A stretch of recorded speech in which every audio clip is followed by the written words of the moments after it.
Olá pessoal, hoje vamos falar sobre a ditadura militar no Brasil, um dos períodos mais marcantes e autoritários da nossa história, que durou 21 anos, de 1964 a 1985. O nosso grupo é composto por Ana Luísa, Vanessa, Carla e Euslane. O contexto histórico da década de 60 foi a Guerra Fria, o conflito entre os Estados Unidos e a União Soviética. Após a Segunda Guerra Mundial, o mundo dividiu-se em dois grandes blocos ideológicos e militares, liderados pelos Estados Unidos, capitalista, e pela União Soviética, socialista. A polarização da Guerra Fria gerou uma forte campanha anticomunista e a crença de que o governo do presidente João Goulart, visto como de esquerda, poderia levar ao país ao comunismo. E com o apoio dos Estados Unidos, temendo a expansão do comunismo na América Latina, houve um golpe militar. O anticomunismo foi usado como justificativa ideológica para justificar o regime autoritário e a repressão contra opositores. E a ditadura militar no Brasil reprimiu violentamente opositores políticos, grupos de esquerda e movimentos sociais, considerando-os ameaças ao sistema capitalista e à ordem vigente.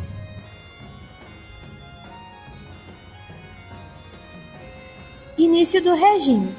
O golpe militar de 31 de março de 1964 resultou na destituição do presidente João Goulart, que havia sido acusado de comunista por setores conservadores e militares.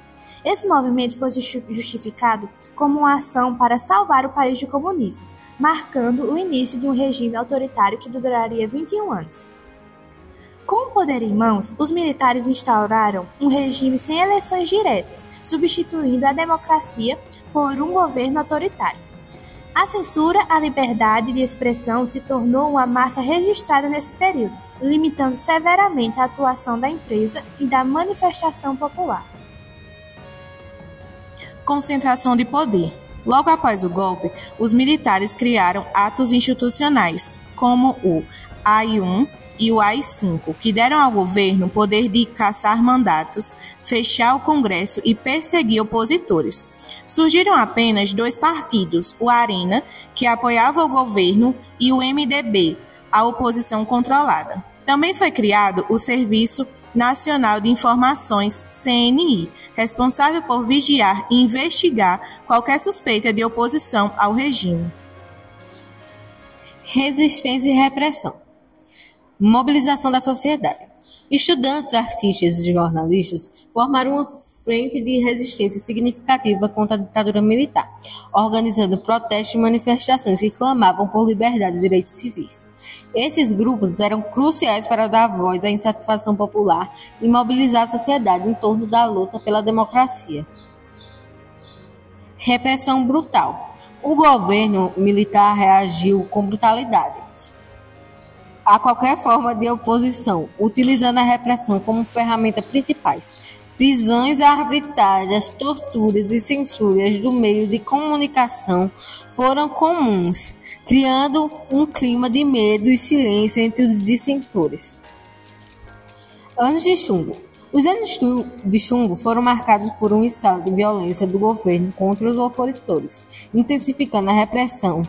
Este período é lembrado como um dos mais sombrios da ditadura militar, onde essa violação dos direitos humanos se tornou uma prática comum. Movimentos armados, como a Ação Libertadora Nacional e o Movimento Revolucionário 8 de Outubro, surgiram como resposta à repressão. Esses grupos buscavam derrubar o regime militar através de ações diretas e se tornaram o símbolo da resistência contra a opressão. O milagre econômico. Durante a gestão do presidente Emílio Garrastazu Médici, o Brasil experimentou um crescimento econômico acelerado, conhecido como o milagre brasileiro. Esse período foi marcado por grandes obras de infraestrutura, como a Constituição Transamazônica da usina de Itaipu, que, embora tenha impulsionado a economia, também estabelecendo a desigualdade social e aumentaram a dívida externa do país. A abertura e a redemocratização.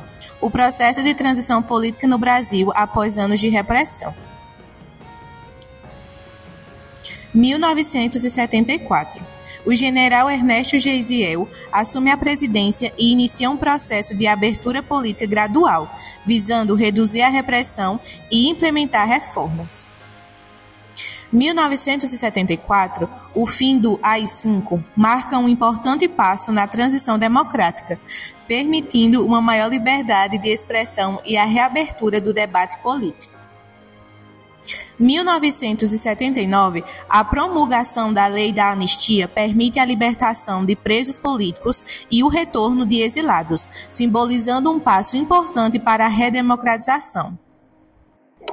Direta já e o fim da ditadura. Crise econômica e pressão popular.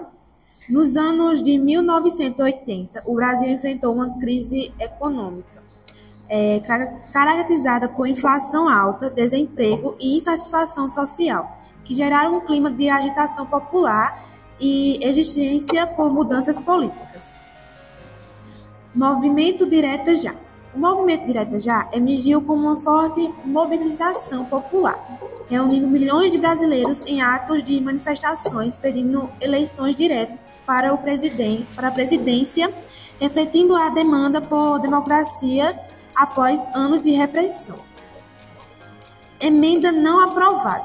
Apesar da ampla pressão popular, a emenda constitucional que permitiria o voto direto para presidente não foi aprovada pelo Congresso, resultando uma frustração entre os cidadãos e ativistas políticos.